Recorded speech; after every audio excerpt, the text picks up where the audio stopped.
بسم اللہ الرحمن ایام فاطمیہ کی آج 9ویں مجلس سے اعضاء سیدہ سلام اللہ علیہا کے مختلف پہلوؤں کے حوالے سے بات کر رہے تھے۔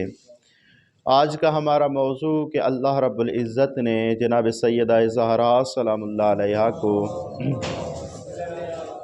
تمام امتوں کی خواتین کی سردار بنا کر بھیجا ہے۔ جناب رسول خدا صلی اللہ علیہ وآلہ وسلم، میں اس مسئلے کو قرآن و حدیث سے حل کرنے کی کوشش کروں گا، میری طرف توجہ کیجیے گا۔ اللہ کا رسول ارشاد فرماتا ہے، کئی جگہوں پہ بعض جگہوں میں ارشاد فرمایا کہ افضل نساء العالمین خدیجۃ و فاطمۃ و مریم و آسیہ امرأۃ فرعون۔ رسول خدا فرماتے ہیں کہ عالمین میں 4 عورتیں سب سے افضل ہیں، جن میں ختیجہ، جناب فاطمہ، جناب مریم، جناب آسیہ زوجہ فرعون۔ ایک جگہ پہ پھر ارشاد فرماتے ہیں کہ خیر نساء العالمین 4 منہن فاطمہ، عالمین میں 4 عورتیں افضل ہیں، 4 خواتین افضل ہیں، ان میں سے ایک فاطمہ ہے۔ اور ایک جگہ پہ ارشاد فرماتے ہیں کہ سیدۃ نساء العالمین 4 منہن فاطمہ، کہ عالمین میں سے سردار 4 عورتیں ہیں، ان میں سے ایک فاطمہ ہے۔ ایک جگہ پہ ارشاد فرماتے ہیں اہل الجنت 4 منہن فاطمہ، کہ جنت کے سرداروں میں سے جو بہترین 4 عورتیں ہیں، ان میں سے ایک فاطمہ ہے۔ 4 عورتوں کا تذکرہ ہوا، حضرت ختیجہ سلام اللہ علیہا کا، حضرت فاطمہ سلام اللہ علیہا کا، حضرت مریم کا، اور حضرت آسیہ کا۔ اب سامعین محترم، 4 خواتین میں سے یہ تو واضح ہو گیا کہ 4 خواتین افضل ہیں۔ اب اللہ رب العزت نے درجے رکھے ہوئے ہیں ہر شے کی افضلیت کے، ہر چیز کی فضل ہونے کے، کہ جیسے کہ تمام انبیاء ہی افضل ہیں، لیکن ان میں سے اللہ نے 313 کو زیادہ افضل کر دیا۔ سارے ہی رسول افضل ہیں، لیکن اللہ نے 5 کو اس سے زیادہ برتری عطا کر دی۔ سارے ہی اولو العزم برتر ہیں، لیکن محمد مصطفیٰ کو اللہ نے مزید عزت عطا کر دی۔ اب ان 4 خواتین میں سے بھی تو ہوگا نا کہ ان میں سے کوئی ایک افضل ہو۔ اب ہم نے اس کی وضاحت کرنی ہے حدیث مبارکہ سے اور آیہ مجیدہ سے۔ اللہ رب العزت آل عمران میں ارشاد فرماتا ہے، سورہ آل عمران آیہ نمبر 42 میں فرماتا ہے، وَإِذْ قَالَتِ الْمَلَائِكَةُ یا مریم، یاد کرو اس وقت کو کہ جب ملائکہ نے مریم سے کہا، اِنَّ اللَّهَ اصْطَفَاكَ وَطَهَّرَكَ وَاصْطَفَاكَ عَلَى نِسَاءِ الْعَالَمِينَ، کہ اس وقت کو یاد کرو اے مریم کہ جب اللہ رب العزت نے آپ کو ایک خاص مقصد کے لیے منتخب کر لیا اور آپ کو پاک و پاکیزہ بنایا، اور عالمین میں سے سب سے زیادہ آپ کو برتری عطا کی۔ اب یہاں لفظ استعمال ہوا ہے کہ جناب مریم کو اللہ نے عالمین میں سیدہ یعنی سردار بنایا، افضل بنایا، عزت عطا کی۔ اب خالق اکبر کے اس قرآن سے ہم استنباط کرتے ہوئے آپ کی خدمت میں عرض کریں گے کہ آیا جناب سیدہ مریم جو ہے یہ تمام امتوں کے لیے افضل ہے، یہ خاص ایک امت کے لیے؟ یہ جو لفظ استعمال ہوا ہے کہ جناب مریم افضل ہیں، سردار ہیں، اور چن لیا ہے تمام عالمین میں سے، کیا یہ خاص فقط اسی امت کے لیے تھا، یہ تمام عالمین کے لیے تھا؟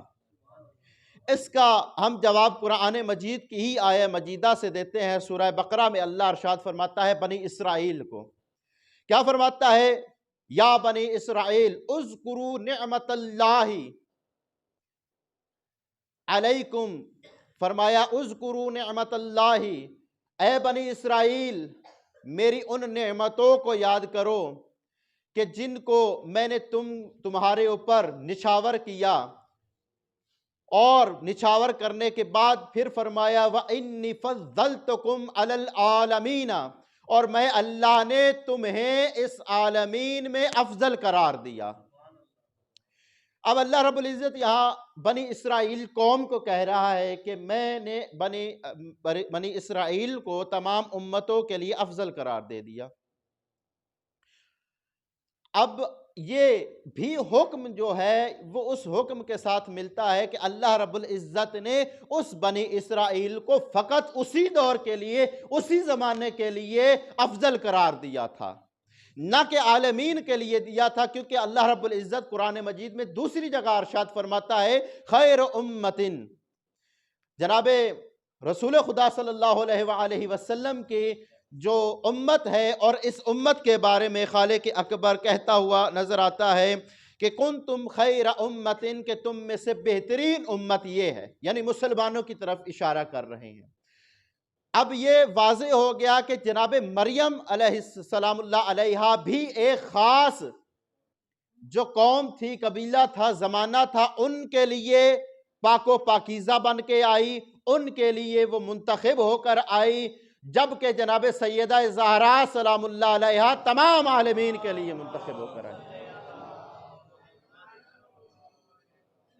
میں انشاءاللہ واقعہ کوٹ کروں گا اور کوشش کروں گا کہ اہل سنت کی کتب سے کوٹ کروں تاکہ حوالہ جو ہے وہ مل سکے۔ پھر ایک جگہ اللہ رب العزت نے جناب مریم ہی کے بارے میں ارشاد فرمایا کہ یا مریم اقنتی لربک واسجدی وارکعی مع الراکعین، اے مریم اللہ رب العزت کی بارگاہ میں خشوع اختیار کرو اور سجدہ کرو اور رکوع کرنے والوں کے ساتھ رکوع کرو۔ مریم سلام اللہ علیہا کو حکم ہوا کہ اللہ رب العزت کی ذات کے ساتھ خشوع و خضوع اختیار کرو اور سجدہ کرو اور رکوع کرنے والوں کے ساتھ رکوع کرو۔ اچھا، اللہ رب العزت نے پھر بنی اسرائیل سے مخاطب کر کے ایک جملہ پھر کہا وَأَقِيمُوا الصَّلَاةَ وَآتُوا الزَّكَاةَ وَارْكَعُوا مَعَ الرَّاكِعِينَ، کہ نماز قائم کرو، زکوٰۃ دو اور رکوع کرنے والوں کے ساتھ رکوع کرو۔ توجہ کیجئے گا، میں فضیلت جناب سیدہ زہرا بیان کرنے لگا ہوں۔ اب دونوں کو کہا، جناب مریم کو بھی کہا کہ رکوع کرنے والوں کے ساتھ رکوع کرو، اور جناب بنی اسرائیل کو بھی کہا کہ رکوع کرنے والوں کے ساتھ رکوع کرو۔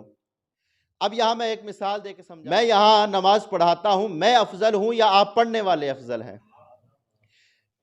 یہاں میں افضل ہوں، جبکہ اللہ رب العزت نے مریم کو جناب اور بنی اسرائیل کو کہا کہ رکوع کرنے والوں کے ساتھ، یعنی کوئی افضل تھا جن کے ساتھ وہ رکوع کریں، یہ مفضول تھے ان رکوع کرنے والوں کے ساتھ۔ تو اسی لیے اللہ رب العزت نے قرآن میں ارشاد فرمایا انما ولیکم اللہ ورسولہ والذین آمنوا الذین یقیمون الصلاة ویؤتون الزکاة وہم راکعون۔ اللہ فرماتا ہے تمہارا پہلا ولی وہ ہے اللہ، تمہارا دوسرا ولی رسول ہے، تمہارا تیسرا ولی وہ ہے جس نے حالت رکوع میں زکوٰۃ ادا کی ہو۔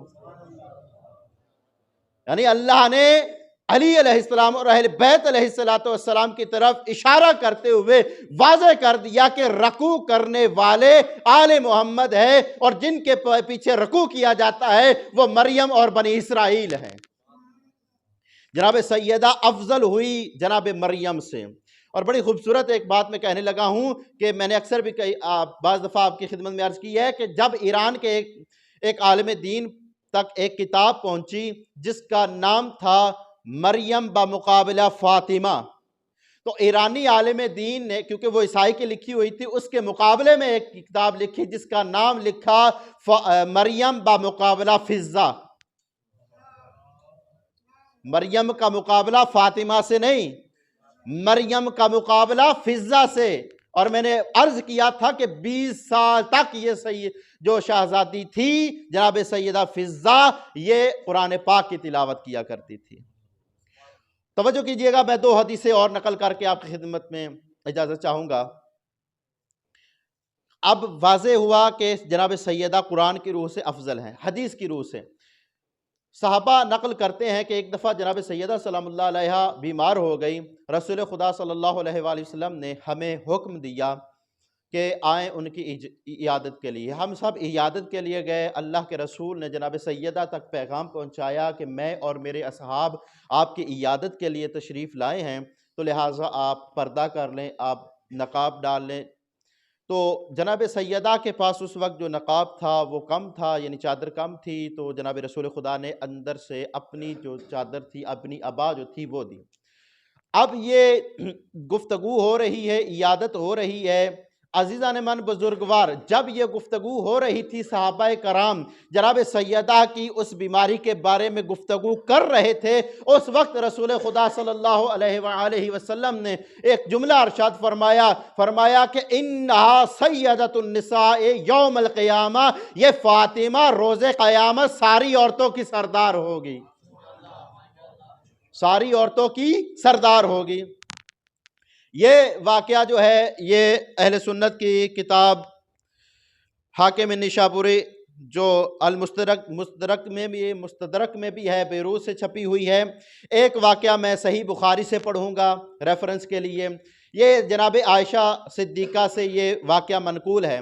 وہ کہتی ہے کہ ایک دفعہ میں نے دیکھا کہ جناب سیدہ سلام اللہ علیہا رسول خدا کی بارگاہ میں آئی ہیں اور اس انداز سے آ رہی ہیں، اس طرح چلی ہے جیسے رسول چلتے ہیں۔ آئے ہیں، رسول خدا کو سلام کیا ہے، پھر رسول خدا نے جناب سیدہ سے راز و نیاز کی باتیں کی۔ راز و نیاز کی باتیں کرنے کے بعد جب راز و نیاز کی باتیں ہو رہی تھی، جناب عائشہ ہی یہ نقل کرتی ہیں کہ ایک دفعہ جناب رسول خدا نے کوئی ان کے کان میں بات کہی، جناب سیدہ رونا شروع ہو گئی۔ میں نے ادھر سے پوچھا کہ اے بی بی فاطمہ کیا ہوا، آپ رو کیوں رہی ہیں، کیا بات ہو گئی؟ جناب سیدہ نے کوئی جواب نہیں دیا، حتیٰ کہ پھر تھوڑی دیر کے بعد رسول خدا نے پھر کوئی بات کہی، جناب سیدہ مسکرانا شروع ہو گئی۔ اب جب مسکرائی ہیں تو محفل برخاست ہو گئی۔ جناب سیدہ سے پوچھا جناب عائشہ نے کہ اے بی بی کیا کہا رسول خدا نے؟ تو کہا کہ یہ ایک راز کی بات ہے جو آپ کو میں نہیں بتاؤں گی۔ رحلت ہوگی جناب رسول خدا صلی اللہ علیہ وآلہ وسلم کی۔ رحلت کے بعد پھر جناب عائشہ نے یہی سوال کیا، اب تو رسول خدا کی رحلت ہو گئی ہے، لہٰذا مجھے وہ بات تو بتاؤ جس کی وجہ سے تم روئی تھی، پھر تم مسکرائی تھی۔ اس وقت جناب سیدہ زہرا نے فرمایا کہ میرے بابا نے مجھے یہ کہا تھا، میرے اس دنیا میں چند ہی دن باقی ہیں، میں اس دنیا سے رخصت ہو جاؤں گا اور اس کے بعد جلد ہی تم مجھ سے آ ملو گی، میں اس بات سے روئی تھی۔ پھر مسکرائی کیوں تھی؟ پھر جناب سیدہ فرماتی ہیں کہ میرے بابا نے مجھے کہا تھا اما ترضین، اے فاطمہ کیا تم اس بات سے خوش نہیں ہو کہ اللہ رب العزت نے آپ کو تمام عالمین کے لیے، تمام عالمین کی عورتوں کے لیے سردار بنا کے بھیجا ہے؟ اے سیدہ کیا تم پھر دوسرا جملہ کیا فرمایا؟ سیدۃ نساء الامہ، اور اللہ رب العزت نے کیا تم اس سے راضی نہیں ہو کہ امت کی تمام خواتین میں سے افضل بنا کر بھیجا ہے؟ پھر جملہ بدلا، پھر کہا کیا جناب سیدہ تم اس بات سے راضی نہیں ہو کہ اللہ رب العزت نے تمام مومنین کی خواتین سے افضل تمہیں بنا کے بھیجا ہے؟ تو یہ بھی صحیح بخاری میں واقعہ نقل ہے۔ انشاءاللہ کل بھی آپ کی خدمت میں عرض کریں گے کہ سیدہ سلام اللہ علیہا کا مقام منصب جو ہے باقی تمام عالمین سے افضل اور برتر ہے۔ عزادارہ نے جناب سیدہ زہرا سلام اللہ علیہا وقت قلیل ہونے کی وجہ سے گفتگو کم ہی کر پاتے ہیں۔ کل آپ کی خدمت میں عرض کیا تھا کہ امام علی علیہ السلام وہ شخصیت ہیں کہ جب دنیا کے ستائے ہوئے، امت مسلمہ کے ستائے ہوئے گھر آتے تو جناب سیدہ ان کو سہارا دیا کرتی تھی۔ بڑی ہی میں نے سخت روایت پڑھی کہ جناب علی علیہ السلام گر پڑے عزادارو یہ کیا وجہ تھی کہ جناب سیدہ کے گھر کو جلایا گیا؟ اس کی وجہ کیا تھی؟ وجہ یہی تھی کہ جناب سیدہ سلام اللہ علیہا امام علی علیہ السلام کے آگے سپر بن کے کھڑی ہوئی تھی۔ علی علیہ السلام کی طرف کوئی آنکھ یا ہاتھ اٹھا کر دیکھتا جناب سیدہ آگے ہو جاتی۔ یہی وجہ ہے کہ جب امت کے مسلمان بیعت لینے کے لیے امام علی علیہ السلام کے گھر میں آئے ہیں نا، لکڑیاں اور آگ لے کر، تو امام علی علیہ السلام نے کہا میں دروازے پہ جاتا ہوں۔ پتہ نہیں جناب سیدہ زہرا سلام اللہ علیہا کو کون سی باتیں یاد آ گئی رسول خدا کی، کون سے واقعات یاد آ گئے کہ جناب سیدہ نے کہا نہیں، میں دروازے پہ جاتی ہوں، شاید میرا حیا کر لیں۔ عزادارو علی کو روک کے جناب سیدہ زہرا سلام اللہ علیہا خود دروازے پہ گئی ہیں تاکہ امت کے مسلمانوں کو پتہ چل جائے کہ یہ رسول خدا کی بیٹی ہے، یہ وہ دروازہ ہے جہاں رسول خدا انما یرید اللہ کی تلاوت کرتے ہیں، یہ وہ دروازہ ہے جہاں فرشتے رک جاتے ہیں۔ جناب سیدہ اس مان سے دروازے کی طرف بڑھی ہیں۔ بس عزادارو تاریخ کہتی ہے ان مسلمانوں نے اسی دروازے کو جلا دیا، اسی جلتے ہوئے دروازے کو جناب سیدہ کے اوپر گرا دیا۔ جناب سیدہ بے ہوش ہو گئی ہیں۔ یہ امت کے مسلمان علی علیہ السلام کے گلے میں رسیاں ڈال کر دربار کی طرف لے گئے ہیں۔ جب جناب سیدہ سلام اللہ علیہا کو ہوش آیا ہے نا، تو پہلا سوال کیا کہ علی کہاں ہے؟ بتایا کہ علی کو لے گئے ہیں۔ عزادارو جتنی بھی دکھی تھی، پسلیاں ٹوٹ گئی تھی، جتنی بھی بڑی عزادار تھی، جتنا بھی بڑی اس پہ مصیبت آ گئی ہے، جب سنا نا کہ علی کو رسیاں ڈال کے دربار میں لے گئے ہیں، عزادارو جناب فضہ سے کہا اے فضہ میرا برقع لے آؤ، میں اپنے شوہر کو بچانے کے لیے جا رہی ہوں۔